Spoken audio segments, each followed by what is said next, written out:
Buenos días o buenas tardes, estudiantes de la Escuela de Biología de la Universidad de Costa Rica. Hoy vamos a hablar un poquito acerca de evolución biológica y sus pruebas. Como concepto general del proceso de evolución, tenemos que recordar que es una de las áreas temáticas que consolidan o unifican a la biología y obviamente asociado al desarrollo de la así llamada teoría, entre comillas, de la evolución, está el señor Charles Darwin con su libro El origen de las especies o The Origin of Species, que ya vamos a hablar un poquito al respecto. Aquí lo vemos en retratos en su versión juvenil y en su versión adulta. Bueno, si observamos estas fotografías de acá, veremos que hay procesos simpáticos en la naturaleza que nos indican que ha habido un proceso evolutivo. Por ejemplo, estas dos fotografías de acá nos están enseñando plantas que las veríamos como muy similares, como cactáceas a las dos. Sin embargo, una es una cactácea y la otra es una euforbiácea. Resulta que son plantas que se ven parecidas, aunque no estén totalmente relacionadas o cercanamente relacionadas, porque se enfrentan a condiciones ambientales parecidas, en este caso las condiciones del desierto. Entonces, organismos que no están emparentados al enfrentarse a circunstancias o estímulos ambientales similares pueden evolucionar a parecerse entre sí. Estos otros que vemos aquí son muy parecidos. Vemos un emo, que es una ave no voladora australiana, una rea, que es una ave no voladora sudamericana, y un avestruz, que es una ave no voladora africana. Las tres se ven similares porque proceden de una especie en común. ¿Por qué van a proceder de una especie en común cuando están en lugares tan lejanos de la Tierra? Bueno, porque esos tres lugares, Australia, América del Sur y África, estuvieron alguna vez cercanos antes de la deriva continental que los colocó en el sitio donde actualmente se encuentran. Por eso vienen de una especie en común. En el desarrollo histórico de la teoría de la evolución, tenemos en primer lugar que pensar que el término o el concepto de que los seres vivos cambian, evolucionan, no surgió con Darwin, sino que es muy anterior a Charles Darwin. Vean que si no hablamos, si nos podemos remontar incluso a los griegos, donde había algunos filósofos y escuelas que apoyaban que los seres vivos no cambiaban, otros que sí. Bueno, pero si nos venimos al concepto ya más firme sobre cómo inició a desarrollarse el concepto de que las especies evolucionan, vean que desde los 1700 vienen personas hablando acerca de que los seres vivos cambian. El conde de Buffon, que tenemos acá, uno de los primeros, ¿verdad? Siempre, pues desde el punto de vista religioso, aceptando que los seres vivos fueron creados, pero luego evolucionaron. Esa era la visión de el conde de Buffon. Luego viene Hutton. Muchos geólogos fueron muy importantes en el desarrollo de ideas que llevaron al desarrollo de la teoría de la evolución actual. Hutton demostró que los cambios geológicos en la Tierra son graduales, es decir, que no pasan de un día para otro, que los cambios que la Tierra y el relieve sufre son lentos, son graduales. Luego en Francia, vean que ya vamos a mediados de los 1700, ¿verdad? En el siglo XVIII, Jean-Baptiste Lamarck propuso uno de los primeros mecanismos para explicar cómo podían evolucionar las especies, que es la tesis del uso y desuso, que hoy sabemos que es incorrecta, pero Lamarck tiene ese don de haber sido uno de los primeros en explicar o tratar de explicar biológicamente cómo funciona el mecanismo de la evolución. En ese mismo siglo XVIII tenemos a Cuvier, que se oponía al gradualismo de Hutton, diciendo que los cambios geológicos muchas veces son muy concentrados de un pronto a otro, catastróficos. A eso se le llama el catastrofismo de Cuvier, que se contrapone a la tesis gradualista de Hutton. Hoy sabemos que la tesis gradualista de Hutton es la que es correcta. Los fósiles que ya se conocían desde la Edad Media y antes del Renacimiento, Smith comienza a hacer en el siglo XVIII secuencias de fósiles, ¿verdad?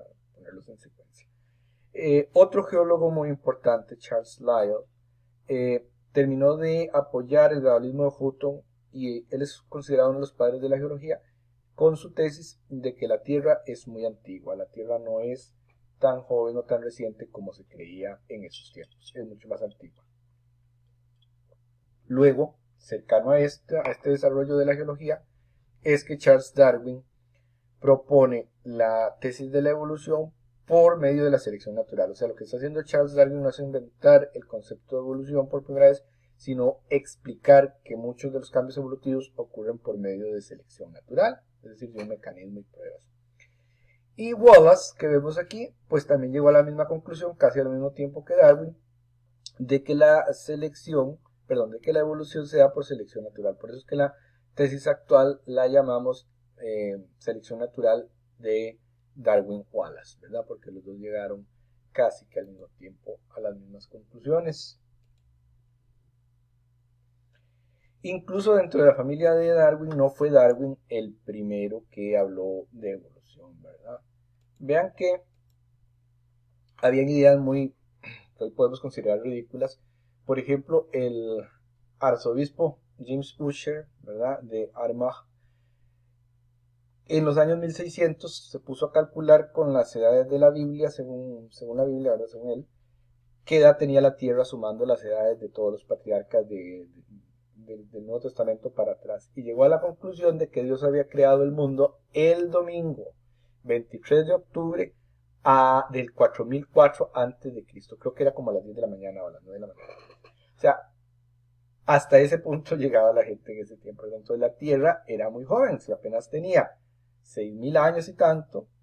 Entonces no pudo haber ocurrido, digamos, no había cabida en esas tesis para un proceso evolutivo que llevara miles de millones de años, porque la Tierra apenas había sido creada por Dios en octubre 23 del 4004, antes de la era común. En un gran evento, y que las especies eran inmutables. Todo eso lo decía el arzobispo Ussher. Luego viene el catastrofismo de Cuvier en los 1700, como ya vimos. Luego también la idea de que los organismos que fueran creados pueden cambiar, dado por el conde George Buffon. La tesis de Linneo, los estudios de Linneo, ¿verdad?, que empezaron a clasificar las especies, lo cual es importante desde el punto de vista evolutivo. Vean que en la misma familia de Darwin, Erasmo Darwin, el el abuelo de Charles Darwin, ya había escrito artículos o libros de corte científico en donde hablaba acerca de la idea de la evolución, ¿verdad?, que había evidencia fuerte de que la vida se había desarrollado de unas formas de vida más sencillas. Así que dentro de la misma familia de Darwin, ni siquiera él fue el primero en hablar de evolución.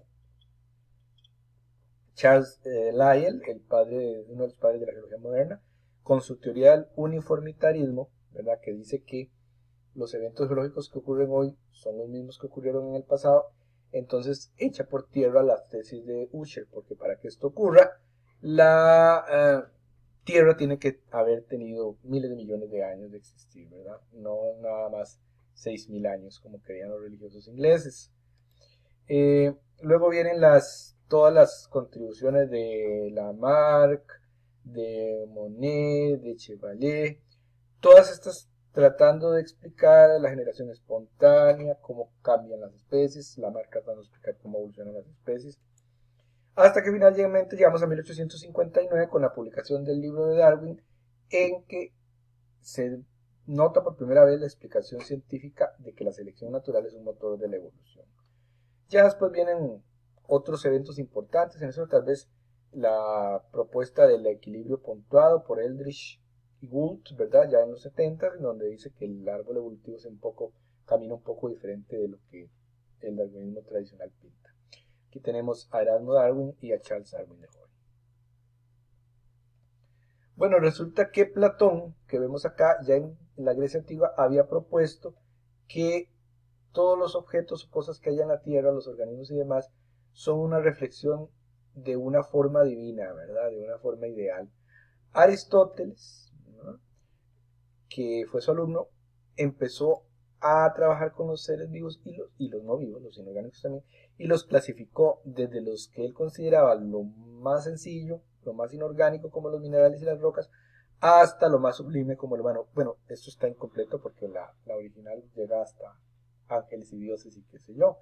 Pero entonces, a esta escala de la naturaleza o escala natura es un primer asomo de los humanos tratando de clasificar los seres vivos en categorías desde las sencillas a las complejas, y aunque sabemos que la evolución no va de lo sencillo a lo complejo, sí por lo menos nos da una tesis de que hay un orden en los seres vivos, ¿verdad? Que ha habido, que los podemos clasificar ahí.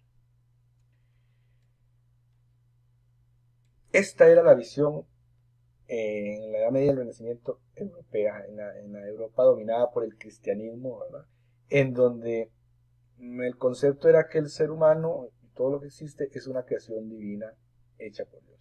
Cualquier cosa que se pusiera a eso era una blasfemia y por lo tanto llevaba grandes peligros para la seguridad de las personas en aquellos tiempos. Dichosamente ya no es así y esa visión se ha perdido y no se puede decir que ahora se controle, al menos en ciertas partes del mundo, la gente como se les controlaba antes.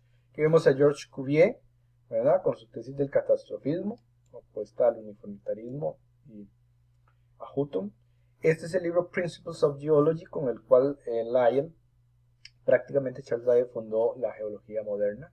Y este libro lo llevó a Darwin en el barco, donde hizo un viaje de 5 años alrededor del mundo y de ahí sacó muchas conclusiones que lo ayudaron a desarrollar su teoría de selección natural. Este es Jean-Baptiste Lamarck, en donde él explicaba, por ejemplo, que los seres vivos evolucionan por una tesis de uso y desuso de órganos. Es decir, por ejemplo, las jirafas primitivas, cuando los árboles iban creciendo de tamaño, necesitaban eh, tener cuellos más largos. Las jirafas que pueden desarrollar esos cuellos más largos sobrevivían y entonces iban a tener descendencia con cuellos cada vez más largos hasta llegar a la jirafa actual. ¿Cuál es el problema con esa tesis? Que no toma en cuenta de que primero las cosas no surgen por necesidad, porque digamos en este caso las jirafas necesitaban tener un cuello más grande y por eso lo desarrollaban.